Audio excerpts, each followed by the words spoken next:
Greetings and welcome to the Department of Tangents podcast, a conversation with musician and PR man extraordinaire Perry Serpa with a featured track from his new album, Wherefore Art Thou. I'm your host, Nick Zano. Many moons ago, before the earth cooled and Liz Taylor started wearing those awful dresses, I knew Perry Serpa as a press guy. He's been a regular in my inbox sending me notices about new music, and then a couple of years ago I was surprised when he sent me a press release about his own music, humming a band called The Sharp Things. And after doing my homework, I found he is a skillful pop and rock craftsman, and I featured an interview with him about that album, Everybody, Everybody, on the Department of Tangents blog a couple years back. Then a couple of months ago, I got an email detailing his latest album, Wherefore Art Thou. I had just gotten used to Serpa as himself the musician, and with this album he changed identities yet again. Serpa is a big fan of the Nick Hornby book Juliet Naked, which is about a retired rock star named Tucker Crowe, his biggest fan, Duncan, and Duncan's long-suffering partner, Annie. Duncan is active on a community board of Croweologists, fans who obsess over Crowe's music, especially his masterpiece Juliet, and where he might have gone since he stopped making music. Hornby names every track on Juliet in the book, describes several songs, and even provides a few lyrics. And all of this began to roll around in Serpa's head as he read the book and then read it again. He started to write the songs on Juliet, or at least the tribute album Hornby mentions, Wherefore Art Thou. After a few years of letting all this digest, writing and rewriting and recording, Serpa released his album in October. It's as all over the map stylistically and dynamically as Hornby describes, and consequently very much in line with what Serpa does with the Sharp Things. There's the country duet, Dirty Dishes, the Dylan-esque rocker And You Are, the fuzzed out, the 20th Call of the Day, and the epic album closer, You and Your Perfect Life. I caught up with Serpa by Skype to talk about the mind trip of paying tribute to an album and artist that don't exist, and what's next for the project. After the conversation, stick around for this week's featured track from Serpa's album, You and Your Perfect Life. And now, here's Perry Serpa.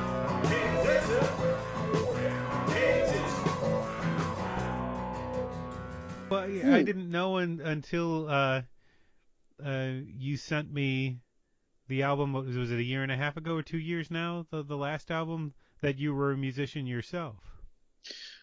Everybody, was it the Sharp Things record? Yeah. Or yeah. Well, that actually rolled out as a quadrilogy. That was our, of the 9 records we made over since 2000. One of them was a live record, but the last 4 was part of an album series. Mm-hmm. And we attempted but sort of failed to drag out or to kind of rifle out 4 full albums in the course of 2 years. Mm-hmm. or less. And I think we really clocked in at about 3 years. And the last of which is this record called Everybody, Everybody. And I'm sure the Sharp things will do more in the future. But that was the last one for a while. Mm. So. Well, you had this whole other history that I had to go back and look at once you sent me. I think you wrote your own press release for that too, right? So which can't be an easy thing to do. You have to. It's an exercise in detachment. Mm-hmm. It's either that or you're going to spend $2,000 a month on a publicist to do half the job that you can do if you don't detach. Right. Well, but then you have to write all those awkward third-person sentences about yourself. Right. Like Jimmy said. Yeah, Jimmy said that. Or, well, that's an easier way to do it. But if you have to describe your own music, because I've sent out press releases for my own music, and I anytime I say anything remotely positive about my own music, I feel incredibly vain. Like I wind up writing these sort of milquetoast press releases. His stuff's okay. Maybe listen if you want. No pressure. That's not a good PR. That's not a good press release. you just you have to try to embody your favorite your favorite rock journalist or your favorite publicist. You know, Uh-huh. how would they work this thing? And yeah, go forward with them, on your mind. And, Uh-huh. that's not how I do it, really. I don't know. I'm just it's very hard for me to. What I do is I just take cues from other people who've listened to the stuff. If they say, "Oh, symphonic greatness," I say, "Oh, okay, that sounds good," and I write it down, and I use that. Or is it like classic pop? Okay, I guess that's what it is. But far be it from me to really know what anything I do is. I am, especially with that last bunch of Sharplings records. It was admittedly, and I think, and it was kind of premeditated to be a hodgepodge of all different styles. It was like, let's see if we could do this on every level. It was real indulgence. Not unembraceable indulgence, but there was a metal song, back to back with with a symphonic instrumental, back to back with just a bouncy pop song. So that's what that was about, really. Well, those Let's tend see to how. be more interesting albums than somebody who has a unified sound. Because if you've got one unified sound, you're kind of Mhm. betting everything Mhm. on that one thing for this album to work. Yeah, and I think I think when I started the series, it was sort of this this kind of flash in the pan era of bands really kind of embracing their own aesthetics, Mm-hmm. like too much. Like, oh, we have this style. I remember, it was definitely just like everything the Sharp Things undertook was sort of a backlash to the things that we were doing before.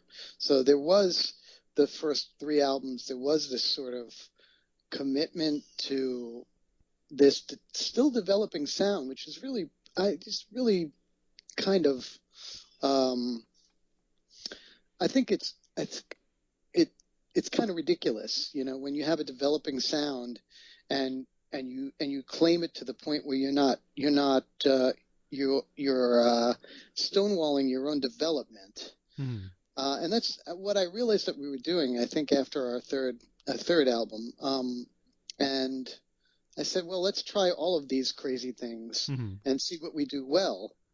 And some stuff I thought we really succeeded well with, and some stuff we just really didn't. But at least, you come out of it with an education about your own existence. Right, and it's not So, like you've written a song and you go, oh man, there's a ninth chord in this. That's not us. We can't put this out. exactly. We can't. Yeah. People won't be expecting ninth chords from this particular unit. We can't do that. We're three chords in a dream, and that's it. Really loud, really fast. Right. Well, We never this were current ready. album has to be that Mm, this has to add several layers of difficulty mm, in terms of conceptualizing what you wanted to do and presenting it to the public. So to give the sort of quick background, the new album is based on the fictional music of a rock star created by, would you say a washed-up rock star? Uh, in Yeah, I mean, You're very I, close to I him, think that, obviously. yeah, I think that the character of Tucker Crow was, he was self-effacing enough to be able to call himself washed up, although I don't think he was really washed up. He was just somebody who he snapped and disappeared. So he was kind of an anti-hero, Right, or kind. in Nick Hornby's Juliet Naked, for people who are. Right.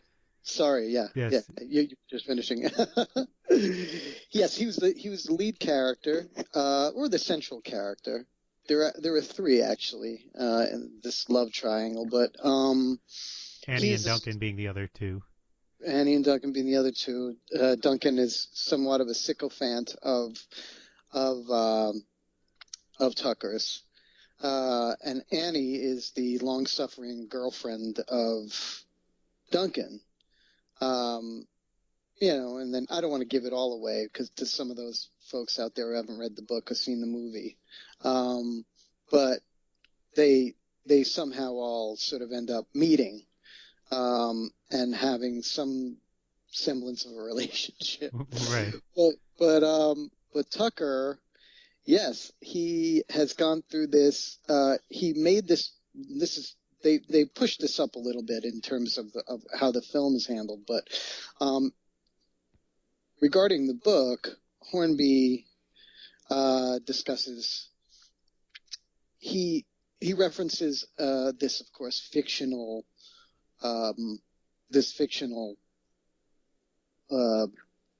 album called Juliet, which is one of these great tortured albums like Blood on the Tracks or Tunnel of Love, like this great breakup record that had all of these, that was critically acclaimed, that was held up in such high regard as to have made the top 100 most tortured love records of all time in Rolling Stone. All fictional. Mm-hmm. And it was a swan song kind of because Tucker hangs it up. Yeah, he hangs it up after that. He goes out on tour to play the songs, and he's in a Minneapolis bar, and he just disappears between sets. Basically the rock star version of going out for a pack of cigarettes and not coming back. That's what he does. And then he disappears, and then he ends up kind of going off and into the recesses of I guess suburban or rural Pennsylvania and starting his own kind of family situation. We don't, and but he remains a mystery, mm-hmm. Piece of folklore to all these other people, including Duncan, who is this, is the central, the ringleader of the Tucker Crow sycophantic blogosphere. Mm-hmm. And he, he goes and it turns out that they actually end up having contact. But I'm sorry. You probably have some questions. Let me the summary is useful because that's the context for this. But there's the sort of thing that everybody revolves around in this is that album, that Juliet, which was right. the breakup song. It was Tucker was dating a model, and she was quite beautiful, and so she's sort of a mystery to people too, because of this album. And Hornby lists all the tracks that are on the album, and and there are descriptions and even some lyrics here and there. And the album that you have just released is your recreation based on those bits and those descriptions of those songs. Yeah. Now, did you read this and immediately think, I've got to make this album, or did it just sort of start churning in your head? I think it started churning in my head. I read the book twice. After I think after the first time I read the book, which was not too long after it came out, around 2009, maybe 2010, I started to go,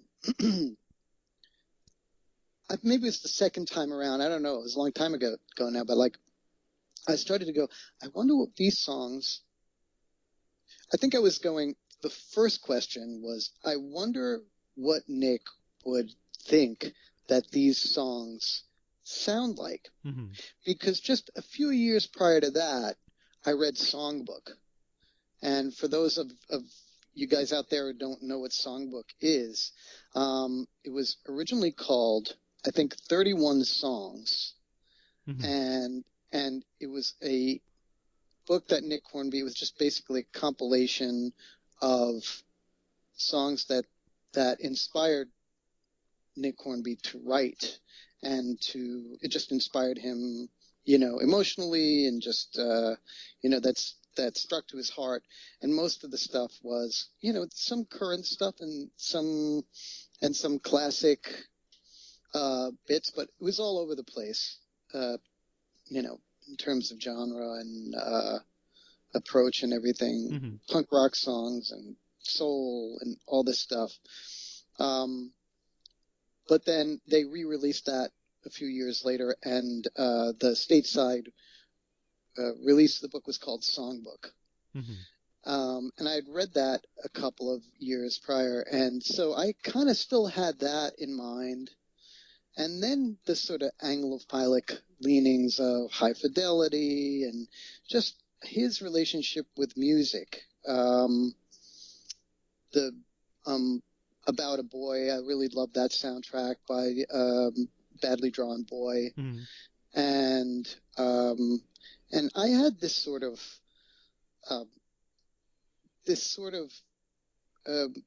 kind of connection with him a few years prior to that. In 2007, we put out our third album. The Sharp Things put out our third album. It was called Movable Feast. Mm-hmm. And the first song of that album is a song called The Jumpers, which is based on his book A Long Way Down. And A Long Way Down is about, four folks who are at wit's end, and they end up on a tower block on New Year's Eve with the intention of all jumping off. And they don't know each other, but they become this sort of reluctant, group, support group. Mm-hmm. It's a great book. So I decided to write this song called The Jumpers based on that book, and I sent it to Nick. And it was really this minute-long, Baroque-ish, chamber pop thing. It was just a string quartet. A friend of ours named Carla, who was a soprano, and Michael Cerveris, who the Broadway's Michael Cerveris, Mm-hmm.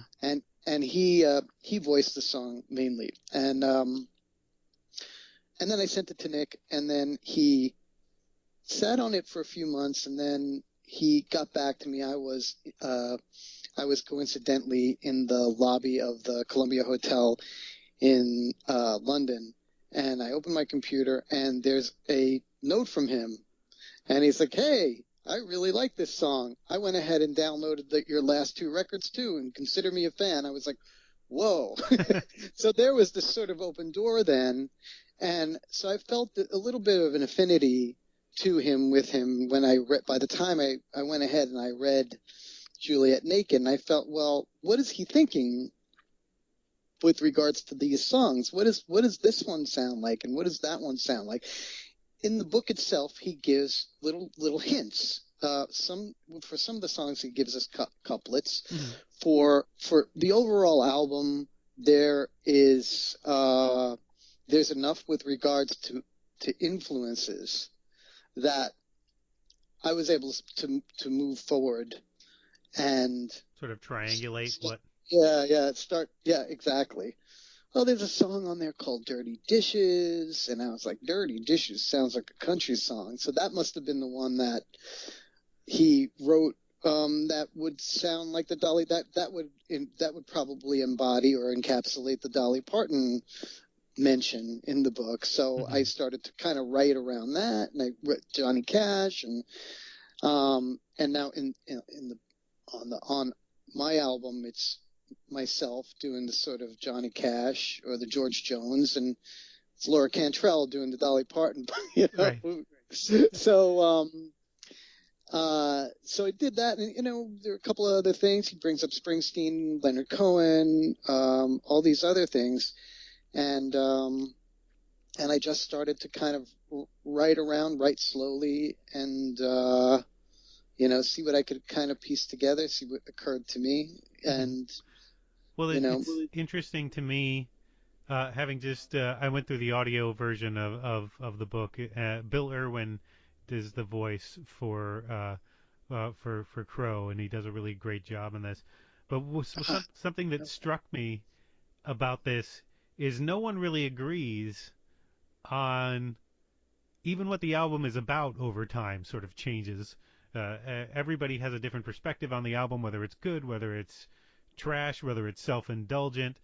Yeah. So you just added another layer to it. I was going to ask you whether this was Duncan's version of the album, or Hmm. Annie's version of the album, or Crow's version of the album. But now I'm wondering if you were trying to get Nick Hornby's version of what this album was, if you thought he had a definite idea.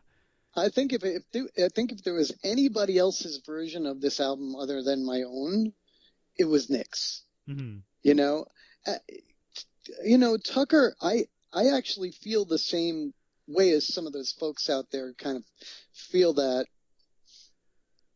I don't know, how do I say this? That I feel that in a certain way, Nick was kind of poking fun at the character of Tucker. Like he was this hard on the sleeve, just like full of ennui, and he was an angst, and he comes at he's recording one of the songs, and he comes at his guitar player with this acetylene torch. He does these crazy, histrionic things, and and I thought that was just one tiny little step towards kind of this kind of self-effacing, self-deprecating, or this mocking of the character in a way, or of the sort of prototype, Mm-hmm. and we could see a number of people in that role over time who've done crazy things all around us in the music industry. Nick, you know them, I know them, Uh-huh. all these people,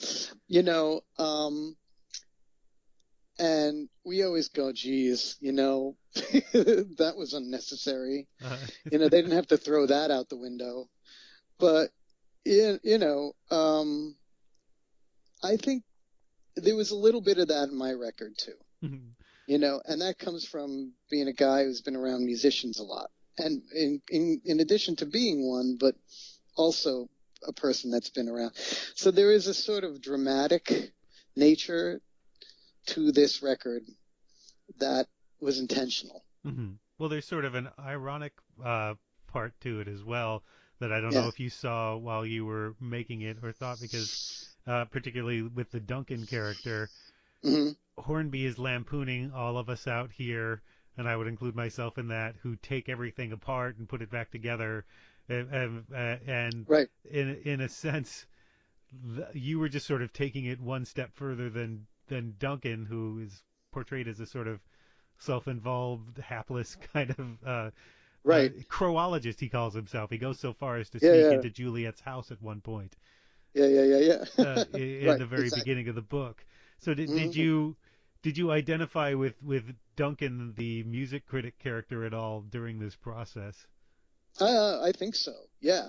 And I've said that before, and I actually said it to Nick as well. I was like, I think this, I feel that I can relate to particularly the Tucker and the Duncan character. The audio, the overcommitted audiophile. That's all he Right. has. That's all he has. This definitely comes out in the film, which I just saw actually.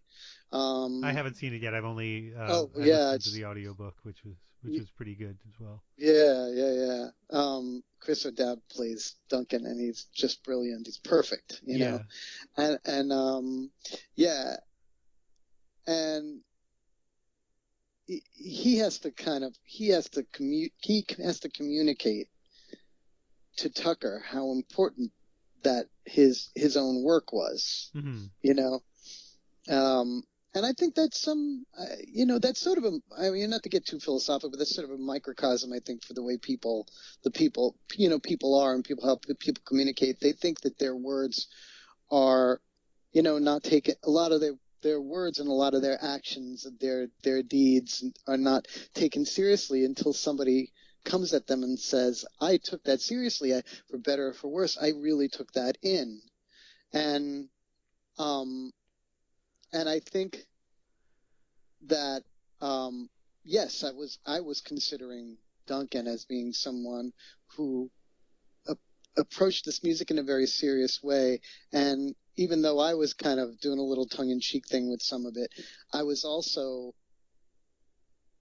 really trying, as far as being a songwriter and writing an album, I was taking it seriously. Mm-hmm. You know, I was taking it seriously. I was looking at this thing now. What would it, if it's acclaimed by every fucking person under the sun? Right. You know, okay, I'm gonna rise to this. You know, it's gonna be lofty, but since, you know, I actually had the kind of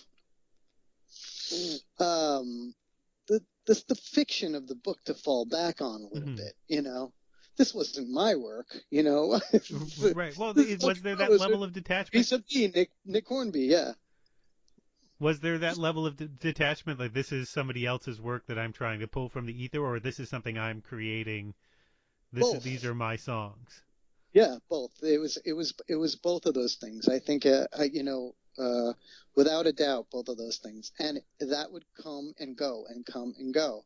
I would approach things and I would go, okay, this is about Tucker, and he's pissed off, and now she's left him, and, you know, she's left him in the dust, and she's gone back to her husband, and he would say this, and then I would start writing it, and I would be halfway through, and I realized, God damn, this is about me. Right. This is about something I went through. This was about, you know, whatever, that girlfriend back in the day, or that my divorce, or whatever it was. You know, it was something that had resonated with me, and I was writing about that inadvertently, and that's the way it always happens with me too. I'm not one of these guys who can write in the moment. There's some people that are going through things and then they write in the moment, right, and they get it all off their chest, you know, and they can emote through their music that way. I can't. I have to reassess. I have to. It's kind of a retroactive experience for me. Well, you've been writing this for several years, right? Yeah. That too. Yeah. Well, I mean, you mentioned back and forth and back and forth and back and forth. Yeah. Well, you mentioned in the notes for 20th Call of the Day that your original idea was that you were going to write 20 lines and 20 messages, and then realized that wasn't going to work because this is going to be a very long. This is going to be a prog rock song by the time you're done with it, and just took the chorus and redid it. It was also a terrible version of the song. I mean, it was just so silly. And, you know, like a countdown song. Right. 1, 2, 3, 4, can I have little, I mean, it was just, but it was something that I decided to kind of throw away quickly, and I left it alone. I left the song alone. I had the luxury of leaving the song alone for a while, because really there was nobody pressuring me to finish this thing. At the time, I didn't know there was even a film that was in the works. And it was just me being, and I'd occasionally check too to see if anybody else was doing this crazy thing. And other than one guy who had, I don't know where he was from, but one guy who had done his own version of You and Your Perfect Life. I seemed to be the only one, you know. So it was just me alone with this stuff, and I was sharing it a little bit here and there with Nick, and every time I did, he came back and politely said, "Good luck with it," and that was it. And he would kind of leave me to it, you know. And he didn't really react to it in any way. He didn't send me an injunction. He didn't say this is the fucking greatest thing since sliced bread. He just, said cool, and I was like, all right, I guess I'll just keep going. But the thing is that at no one point up until probably the last few months of my creating it, writing it, mixing it, was this album like the most important thing that I was doing. This kind of spanned over, all of that last quadrilogy of Sharp Things records. It laid over a whole bunch of other little projects that I was doing creatively, a couple of deaths in the family, a birth,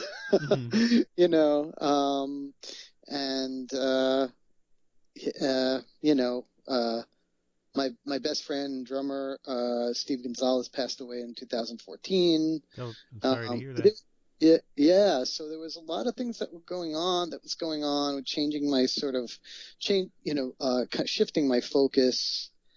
And whenever I felt the impetus or the kind of pull to get back to this, I would just kind of make the time for it. I sit down on a Saturday afternoon and knock a few things out, or,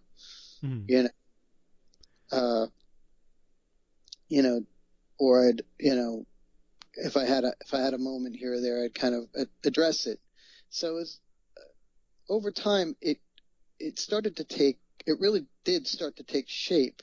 And as it took shape, I felt it was just sort of kind of falling in love with a person over time, Yeah. It's interesting. She's She's only a friend.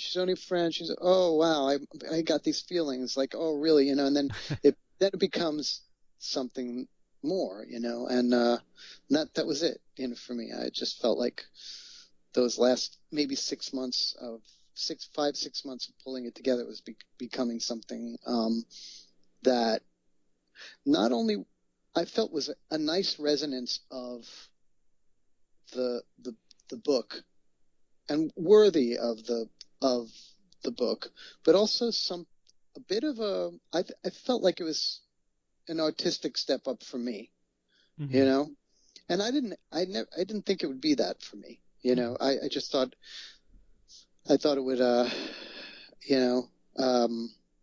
would just finish it. And my first goal for it was to present it to Nick on his 60th birthday, which would have been April of 2017, and say, hey, here. He probably would have said, good luck with it. Oh, you finished. Thanks. Were you worried about how he would react to this? I don't know if I was worried. I wouldn't call it worry. I think I would feel crappy if he said, or if he didn't say anything. I think that was the most likely scenario. If he didn't like it, I think he would have just fell silent. Because that's what I would have done. Right. That terrible silence. I would have never come back to somebody who put that much work into something that I did and go, well, this is a piece of crap. I would have said for effort, but no, he came back with quite a nice, a nice little, review, and he loved it, actually. So that's great. Well, it's got to be a relief to have that endorsement of it. Yeah, absolutely. Yeah, it was. It won't be like the Rob Zombie's version of Halloween where you have John Carpenter going around at press conferences saying how terrible he thinks the thing was and you didn't get it. And that had to have been crushing for Rob Zombie. That is awful. Oh, my God, that is just awful. Yeah. Yeah. And now, of course, there is a soundtrack for that movie, and a couple of these songs somebody else has imagined now. You mentioned that you liked Ryan Adams' version of 20th Call of the Day, but were you surprised when you heard it how different from yours that it was? Well, I knew that that Ryan Adams had taken a crack at the song before I listened to before I listened to it, and I wasn't surprised to hear that it was a Ryan Adams song. Uh-huh. You know what I mean? It sounded to me like a Ryan Adams song, so I wasn't surprised. But I was sort of delighted by it, you know. I was like, wow, that's so cool, you know. That's just it's the same, but it's different, you know. It's just the same concept. Mm-hmm. I heard sort of coming into the release of the film that there were several musical artists that were approached about writing for the film or for the soundtrack. Mm-hmm. I don't know what the filtering process was for this, but I just thought that was kind of incredible too. There may be some other versions of these songs floating around, Mm-hmm. but I also I was, I think, at once a little trepidatious and a little bit and is incredibly curious as to whether they were going to handle the soundtrack like the album, doing it the way I did it, Mm-hmm. where they were going to have the whole track listing in sequence, you know, maybe with a couple of extras here and there. But most of the album, save two of the songs, were completely other songs. Right. It was 20th Call, and what was the other one? The other one was We're in Trouble, Right. which was written by Nathan Larson, who's a friend of mine. Mm-hmm. He was in a band called Shudder to Think, and back in the day, and I was their publicist, so I knew Nathan, and he was the guy that was hired by Judd Apatow and Jesus Christ. That's quite a pair. And Jesus Christ. And Jesse Peretz, sorry. Who was going Jesse into Peretz. producing. Right. Yeah, can't be bad.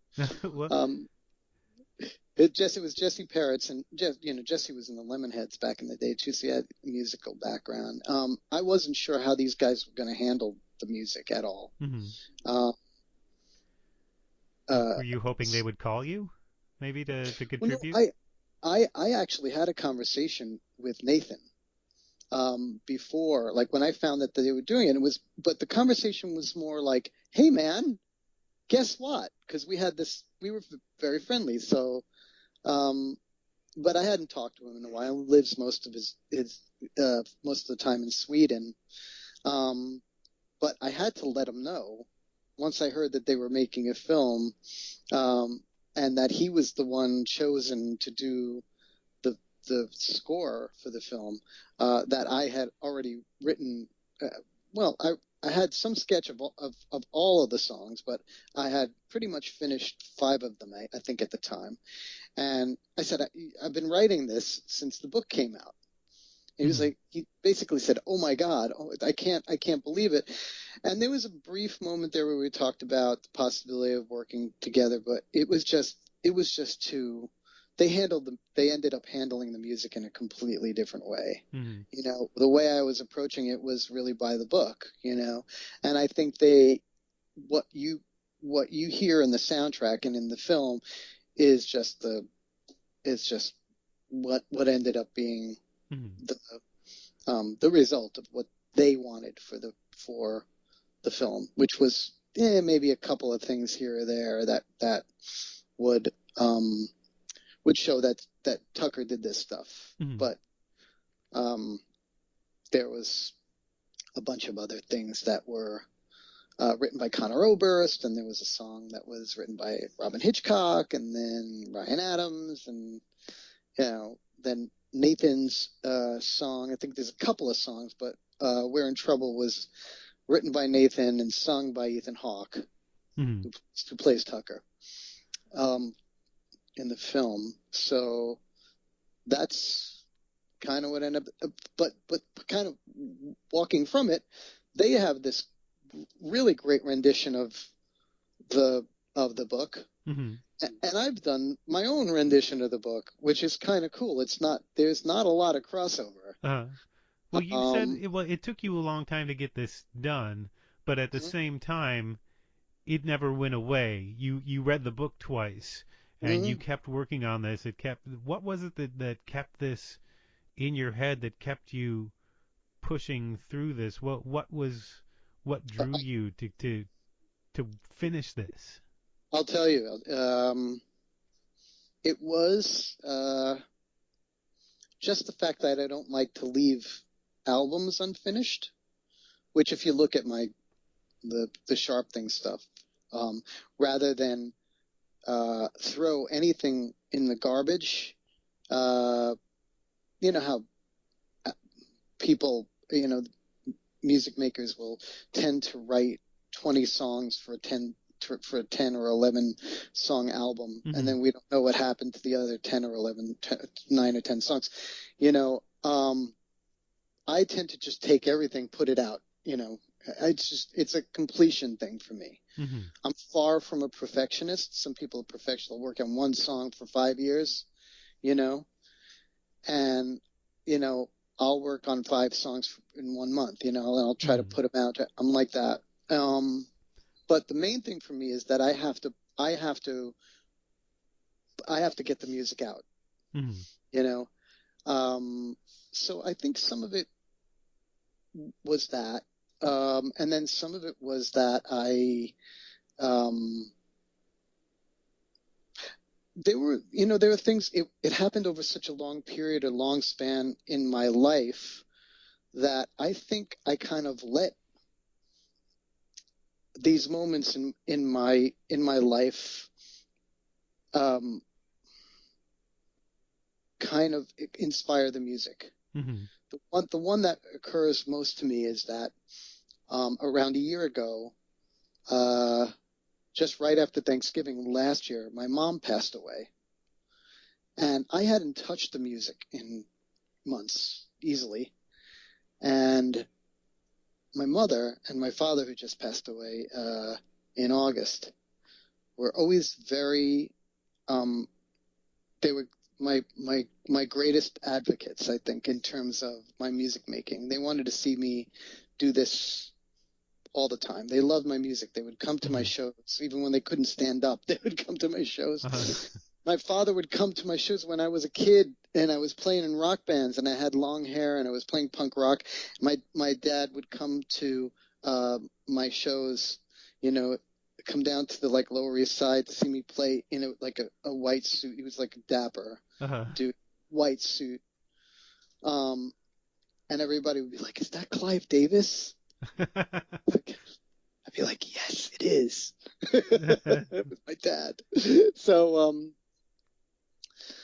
but after my mom passed away, I distinctly remember a real surge in wanting to get back. It was almost like she was whispering in my ear, going, "Get that done. Get that thing done."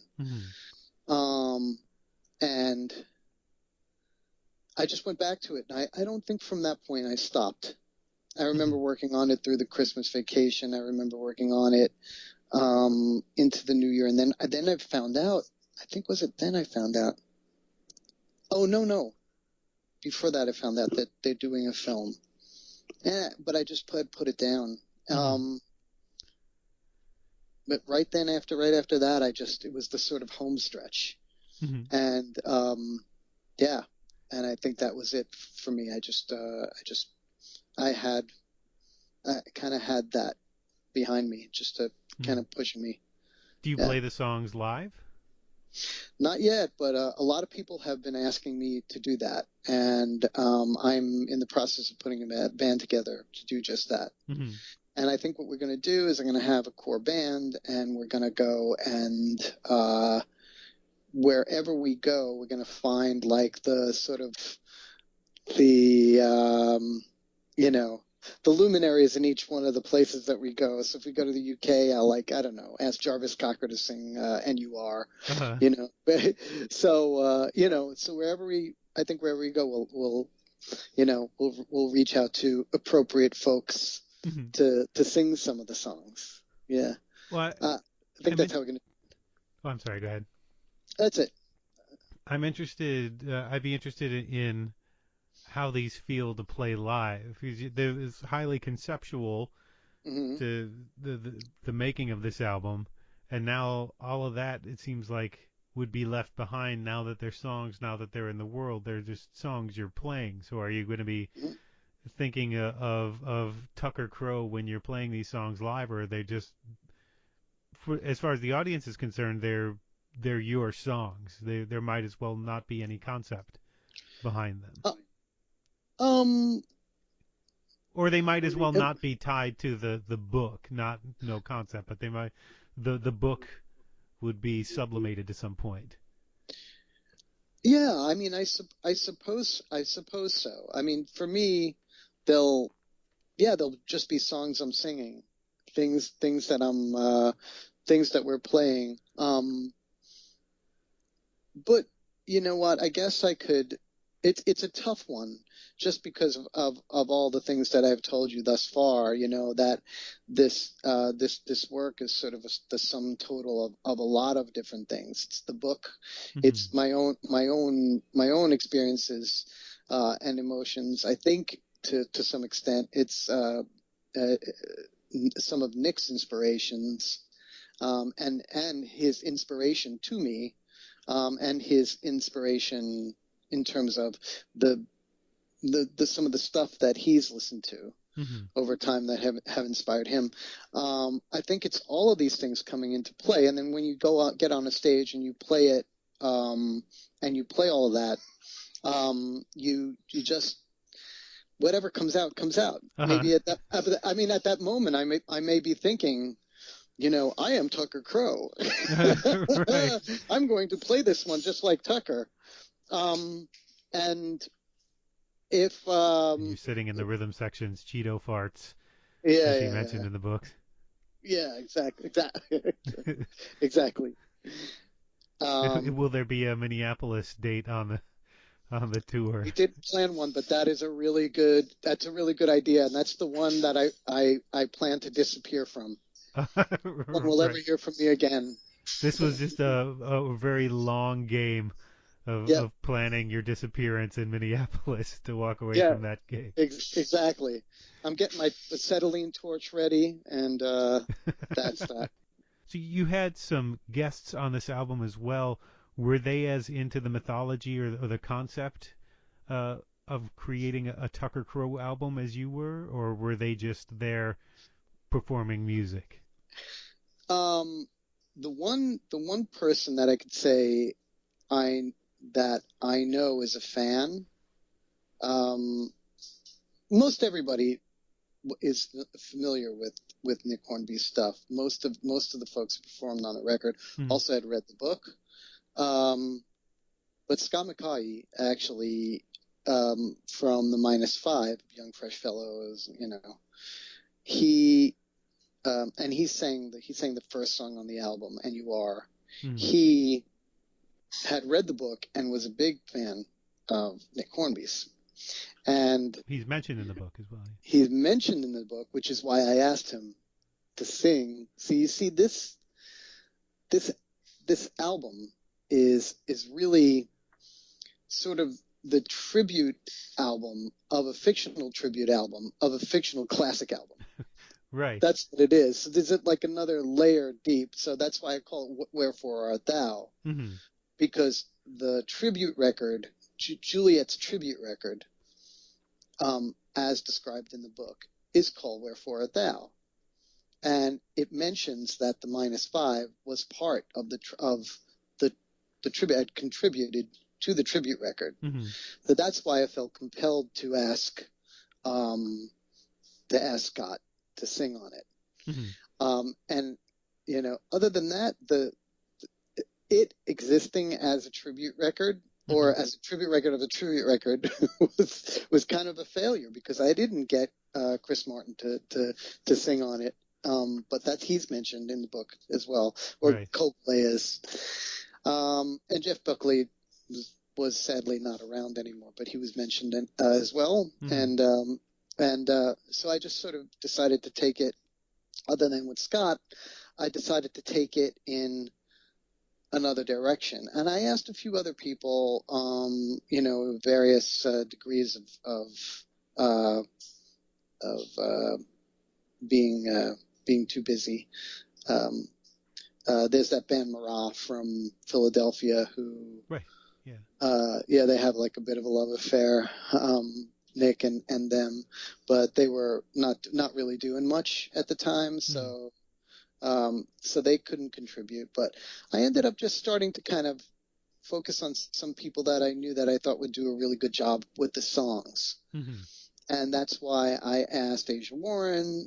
She was a Nick Hornby fan, and she did a great job on Adultery. And Laura Cantrell, as we talked about before, did an excellent job. And Ed Rogers and Don Piper, both Hornby fans, both read the book, were on The Better Man. And my son Aiden played guitar on it.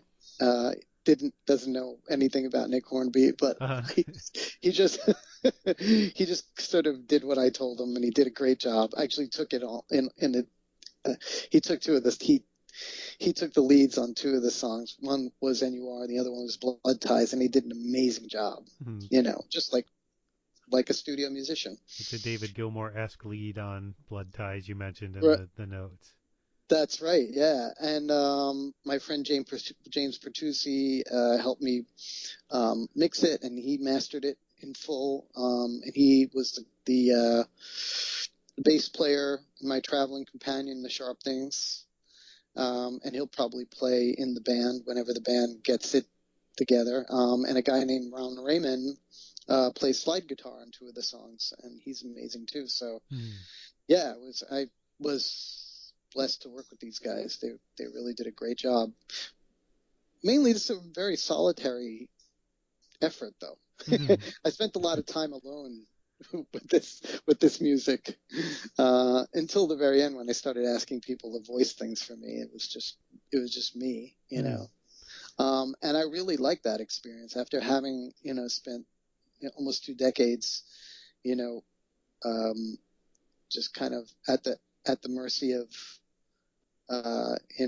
sometimes 10 plus other people. I was just able to get to this when I wanted it to get to it and finish it when I wanted to, and add this, take things out, Was there more pressure on one particular song, You and Your Perfect Life, seems to come up several times in the narrative, and it seems like a pivotal song to get right.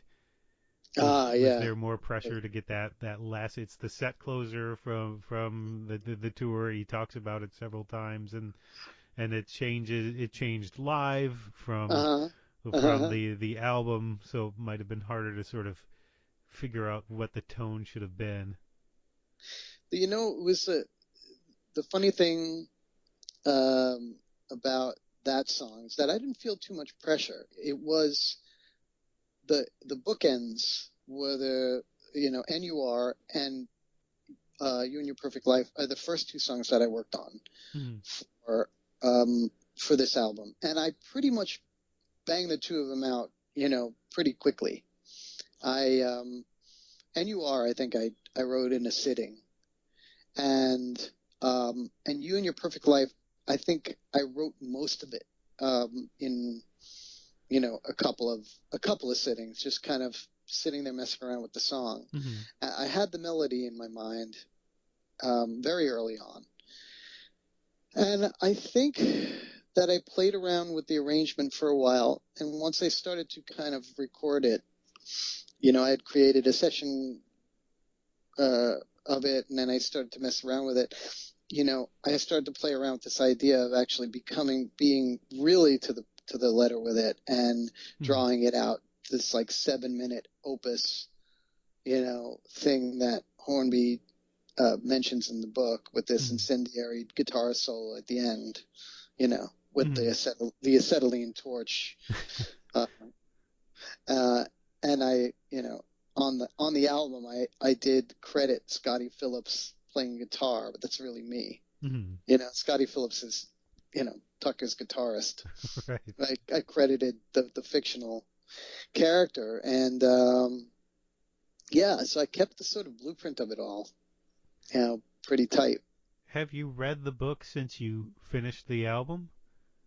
No, not in full. I've gone back to parts of it, when something kind of sparked I wonder if I got that right, Oh, thank God. I wonder if it would be a different experience now that you have that complete soundtrack to when Tucker starts talking about playing this song or that song. Now there's a real song for you to put in that where there wasn't the first 2 times you read it. Well, and the thing is that's true, and that's good reason to go back to the book and read it, but that was kind of that was Hornby's experience with it too. He kind of went back to the work and just kind of going, well, I mean, I wonder if this is because a lot of it, as it turned out, his take on the music was very. He said, I really didn't think about I didn't really think much about what the music would sound like. I wasn't really. It wasn't as deep as you put it. I mean, I was of course writing the songs, but I think he just had some pale sense of what they would sound like. And it was moreover for him a matter of getting the character out, and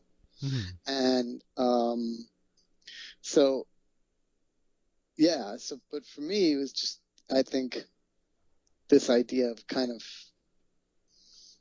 honing in on the getting back to the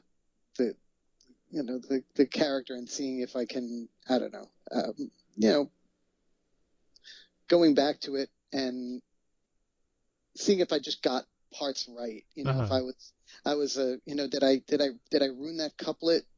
Did I get that influence correct? It's things like that for me. It was just became, just kind of a sterile experience of going back. Now, if I read it, I think if I read it in full, and it's a good suggestion. I think I would like to do that. And if I have a moment, I'll go back and read the full record. I mean, full book again. And it's out on CD and digital now, and coming out on vinyl on Record Store Day later this month. Correct? It is, yeah. November 23rd, Black Friday. It's going to be a special release, and it'll be on vinyl. And then, hopefully there'll be more options for release next year. Yeah, I'll keep you posted. And what happens in general next? What are you on to next? Well, I think we're gonna, like I said, we're gonna go out and try to play these songs to some people and see how that goes. And then I don't know. I have a whole bunch of other songs and full songs completed for another album, not tethered to a book or anything, just my own stuff. So I don't know exactly what I'm going to do with those, but I'm certainly going to start to record them over the next year or so and see what happens there. Yeah. And we'll let you put your other hat back on as a PR person. And who are you promoting at the moment that you think people should look at? Well, it's really there's a lot of who's that I really love. I'm working with Stephen Chopek, who is a singer-songwriter, lives in Nashville. And lives in Memphis.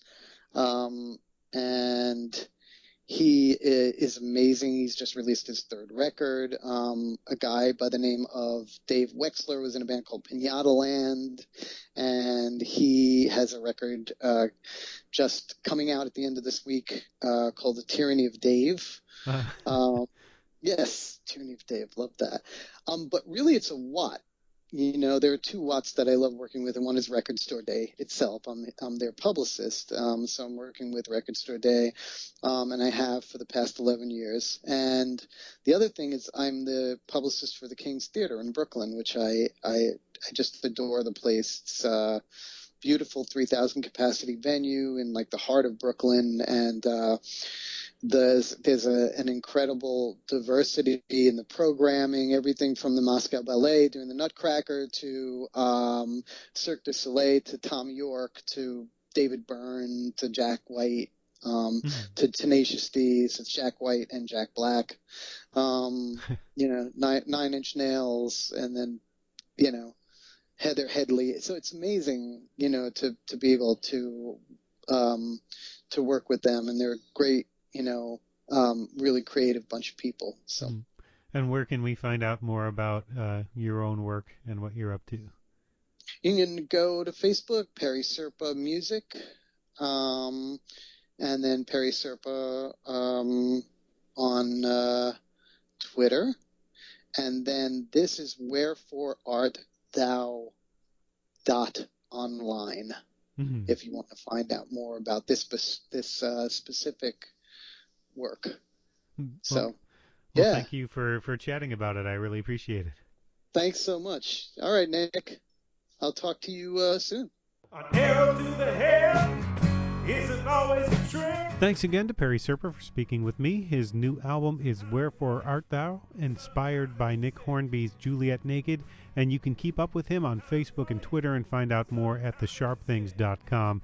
And if you enjoyed this episode of the Department of Tangents podcast, please consider subscribing and or rating us on iTunes, Stitcher, or wherever you get your podcasts. And check out the Department of Tangents blog at www.departmentoftangents.com for more content. Before we get to the featured track, I want to mention that I will be recording my first live episodes of the Department of Tangents podcast at the Northeast Comic-Con and Collectibles Extravaganza at the Regency Hotel in Boxborough, Massachusetts this month, November 23rd through 25th. There are a lot of great guests coming to the con and some great comedy shows. You can find out more about that by searching on Facebook or heading to necomiccons.com. Come say hello, would love to see you there. And this week's featured track is one you just heard Perry and I talk about. This is the closing song on Wherefore Art Thou, You and Your Perfect Life. You and your perfect life, envy green, I make the scene, and I am half alive. It took the soul I tried so hard to replace. All the color disappeared from your face. Oh, you, the trophy wife, I've glimpsed eternity, alas, with no time left for me. Before he took me to his cage in the sky, my restless wild child rise for my eyes. I was such a fool. Oh, your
Neil Young.